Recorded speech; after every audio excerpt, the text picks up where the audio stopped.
Growing up, my father struggled with mental illness and addiction issues. And so when I was a teenager specifically, it was kind of something throughout my life, but when I was a teenager specifically, I really struggled with understanding what was going on. I thought I was the only one who was in a situation like this. I thought it was my fault because I was just a kid. And when it's a parent, it's so easy to be like, well, my parents, acting this way, or these things are happening and it must be my fault. So I blamed myself a lot.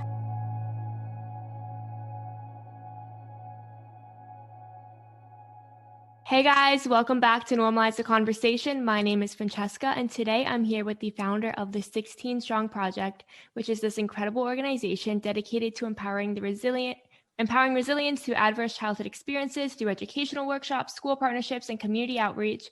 Absolutely amazing. Samantha Wettje, thank you so much for joining me today. Thank you so much for having me. I'm so excited to be here.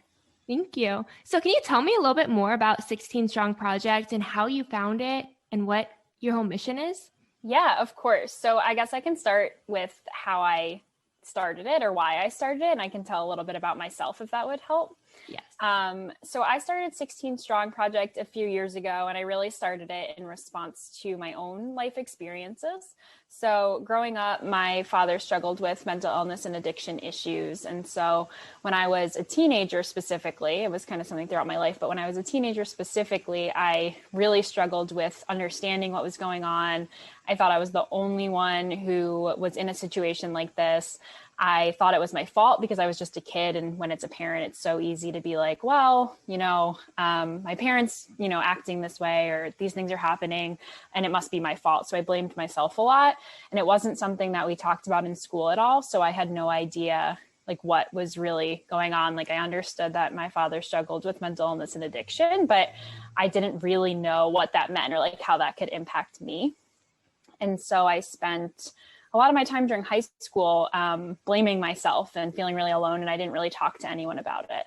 And I was someone who, when I was in high school, I was on 3 different varsity sports teams. I did really well in school and I had a lot of friends, like I had a good social group. And so people kind of assumed that I was totally fine.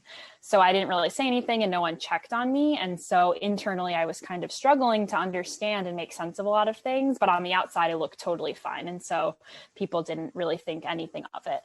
So fast forward several years, and I is when I decided to start 16 Strong to try and help young people who are going through situations like I did, really understand what's going on, put a name to it, understand that they're not alone and that they're not to blame. And also with that recognition, helping young people understand that there are things that you can do in the moment to help prevent some of the potential negative impacts that often come along with facing adversity.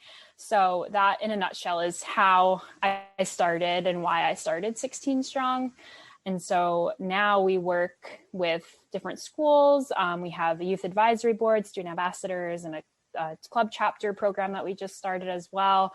And really the whole goal behind it is trying to help more young people understand what ACEs or adverse childhood experiences are, recognize that either within themselves or potentially like understand their friends or classmates or other people's situations, and also really understand that there are things that you can do in the moment to help prevent some of the both short-term and long-term mental and physical health impacts as well. I absolutely love when you share your story because it's so impactful. I think a lot of people are struggling in high school. They're going through things at home, and on the outside, everything looks okay. If you look functional on the outside, no one questions what's going on the inside. Absolutely. And it causes so many suicides. The suicide rate between the ages of 15 and 24 is insane. It's the second leading cause of death. And having this amazing community and organization where you can learn, where you can talk to other people, you have ambassadors and mentors and people just to explain what's going on and help you through it can be so impactful and truly save so many lives. I am just so incredibly amazed by you. Thank you so much. And yeah, that's absolutely right. And I think, and I can explain a little bit more about what ACEs or adverse childhood experiences are so that we can, everyone can be on the same page. But I think for me, what it really did, and I honestly didn't hear this phrase until more recently than I wish. Like, it was probably only a few years ago where I was introduced to the phrase ACEs, or adverse childhood experiences. But even then, it was really eye-opening to me, because it allowed me to like gave a name to what I personally was going through. I think when I look back at it, I knew what my father was going through, struggling with mental illness and addiction, and that was impacting me, but I didn't have a name for what I was going through. It's like, I'm not struggling with addiction issues personally. He is, and it's impacting me, but it made it all the more tangible when I was able to kind of say, oh, well, I was experiencing ACEs as a result of that, or I was, facing an adverse childhood experiences, and that's what that means. So I think that's why this is so important to me now too, is to give young people that phrase of like, you are going through something, this is what it's called, and these are some things that you can do about it to have a really positive outcome.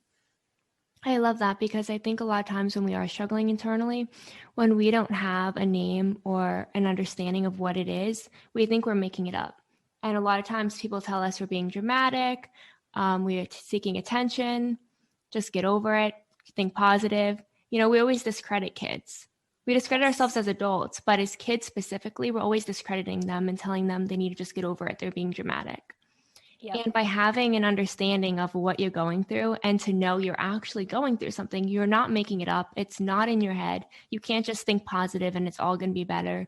You can't just get over it. That it takes a lot, and that there's tools and resources and other people out there who are struggling, going through it, helps so much, because discrediting kids is only telling them that it really is in your head and you're not going through anything, and you can't be going through anything, and you can't have pain, so you have to hold it all in. Yeah, absolutely true. And that's one of the things that we talk about a lot in the workshop that we run through 16 Strong is, I call them different like obstacles or barriers that you often face to like seeking help or getting help. And the number one thing, or one of the main things that we talk about, is the response that kids often get back from adults when they do ask for help. So things like, oh, is that really that big of a deal? Or, oh, are you sure that happened? Or something that I have even gotten when I was in high school is, oh, but you did so well in your game yesterday. Like, are you sure that, you can't have anything going on? You just played so well, or you have all these friends. And another thing that kids hear often is, oh, but this person has this other thing going on, so is that really that big of a deal? And comparing it to someone else. And it really makes kids feel like either they're making it up, or that it really isn't that big of a deal and they shouldn't be too worried about it, which is not true. And so that's something that we see often, like you said, like discrediting kids makes them feel like, well, I made this up, or maybe it's not that big of a deal. I'm overreacting, or something like that. And so we try to help kids understand that there are, ways to advocate for themselves in those types of situations. But it is also important, obviously, for adults that work with kids and that have kids as well, to understand the impact that has. Because I think a lot of times it's not meant to be harmful when that happens, but it is very often harmful, and that kid might not ever say anything again, and then might struggle even more internally. Exactly. It's so, so important. And you're so right. A lot of times we compare it to other things. Like, well, some people can't walk, so is what you're going through really that bad? Right. And everything is relative. And that's what people don't understand. Everything is relative. Sometimes something that's difficult for you might not be as difficult for somebody else, because they're not going through that same thing. There's a lot of different experiences and traumas that lead up to something. And people don't realize it. They think, oh, because your parents are going through a divorce, because your parents are struggling with addiction, because you feel neglected. People invalidate you because you still have food, you're still doing well in school, you're still doing good in sports. If you're still doing good on other things, people just tend to not let you care about yourself. Yep. Yeah, totally. I couldn't have said it better. And something that I heard a lot myself is, and I'm so grateful for this, my mom was always incredibly supportive for me and my brother. And so I was very fortunate to have had my mom and had a parent. But a lot of what I heard, or sometimes I heard, well, at least you have your mom. And yes, that was really helpful. However, I was also really struggling because of things that my father was struggling with, that led him to certain behaviors and actions that totally impacted our family in really negative ways. But a lot of people just responded looking at the oh, but at least you have your mom, so it's okay. And again, really grateful for that, but it doesn't make it all okay. And so we often didn't get the help we needed for things because of that, because it, you know, you have one parent who can, you know, focus on the kids and stuff like that. So that's something that I heard too, where people will assume someone's family situation based on what they see too. That's so true. And I think with social media, it's gotten worse, right? Because what we put out there, you're only putting out the good stuff. Nobody sits there on social media and puts out the bad stuff. So then we kind of compare ourselves to other people too. And it's like, well, everyone else's life seems perfect. Or they posted a picture with their parents, so everything must be fine. Yep. And it doesn't work like that. And I think that having these educational workshops and community outreach is so, so amazing because kids don't realize that. And I think social media is making it an even bigger gap, and you're helping to close that gap. So with these educational workshops, how can someone get involved if a kid wanted to join?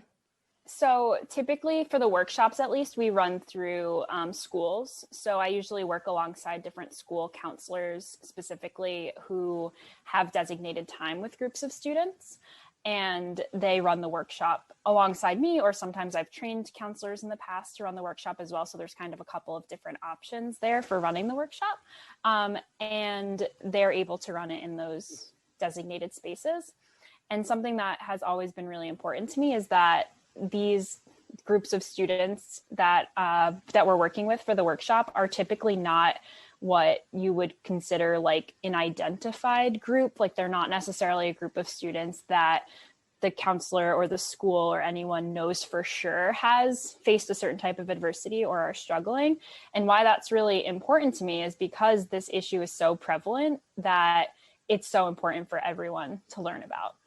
And so that's what's been really important to me throughout this, is that it's like kind of like a universal education piece, because if it's not you that's going through it, the odds are that it is someone close to you that you know well. And that way you can better understand what they're going through and also provide support.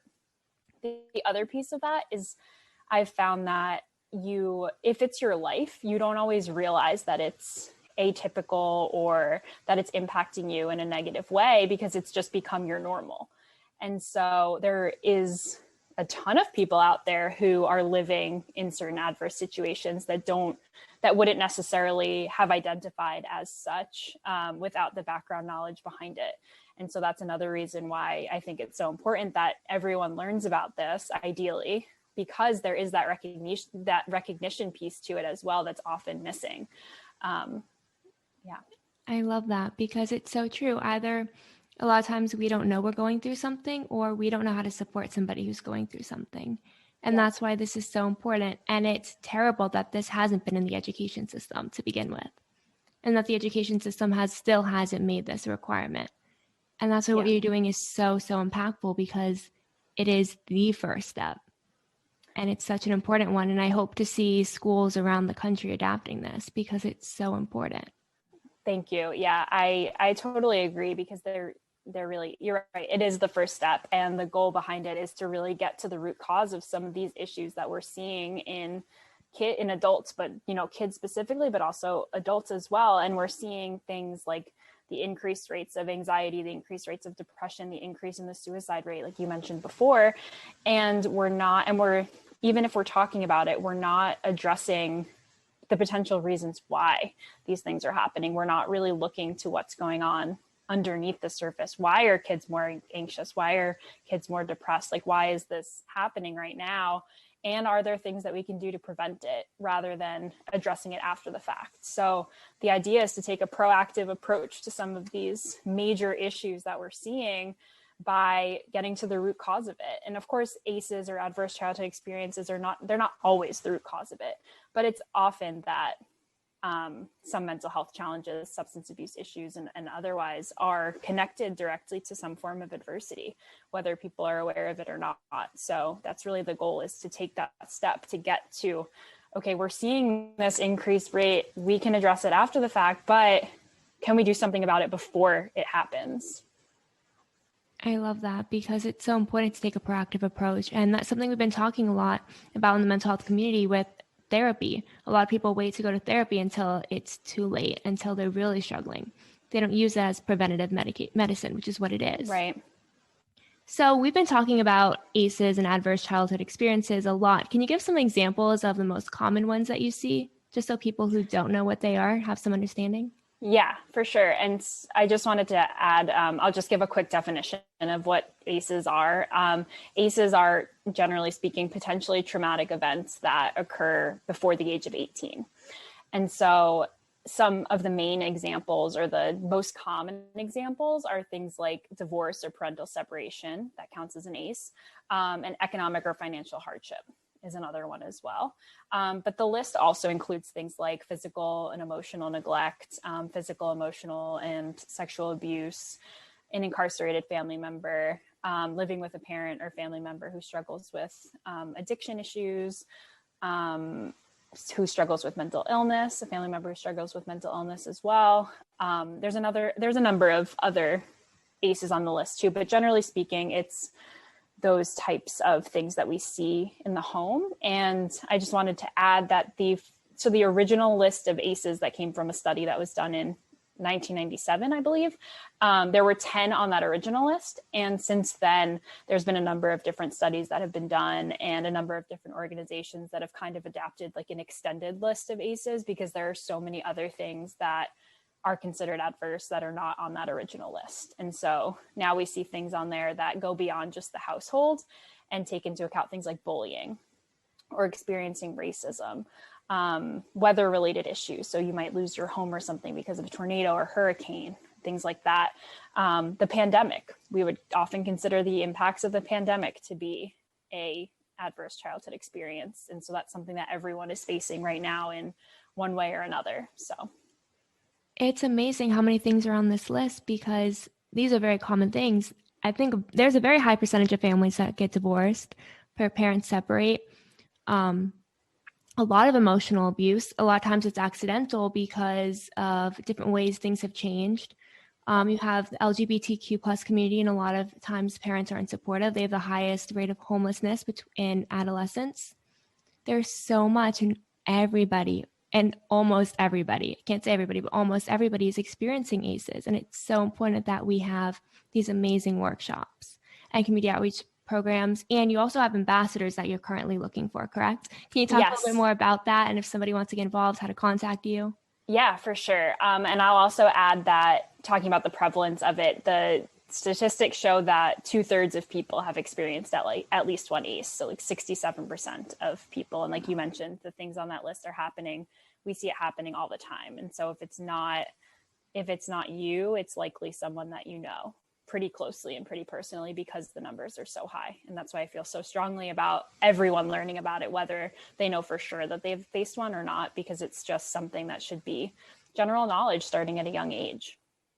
And yes, the Student Ambassadors is a new initiative that we just started a month or two ago. And really the goal is to get as many students and young people involved as we can. And so the Student Ambassador program is a way for middle school and high school students to work with us, and we would train them on ACEs, the impacts, and also ways that they can raise awareness in their communities, whether it's their school or their local community in general. And so we have a group of students who have started, and we also are always still looking for more, and we'll continue to look for more because we really want to get as many students involved as possible. And it's really up to the student, the level in which they want to be involved in, because we're trying to make it not too much of a burden that it'll take up too much time. But if you want to be more involved, you totally can be. And so we help students find ways that they can raise awareness within their community, whether it's by organizing events in their school, partnering with a mental health club or another type of club that talks about similar topics,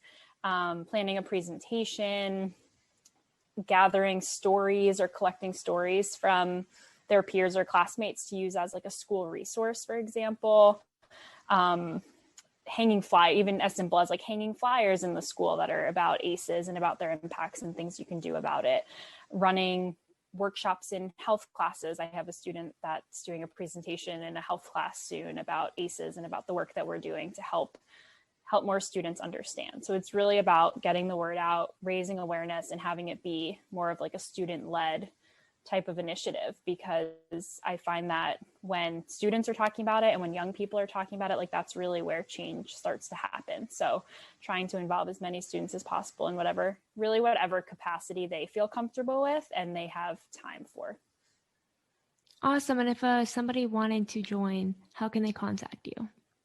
Good question. So there's information on our website that I can give you. We have like a Google form as like an interest form, and it's 16strongproject.com/student ambassadors, and it's on there.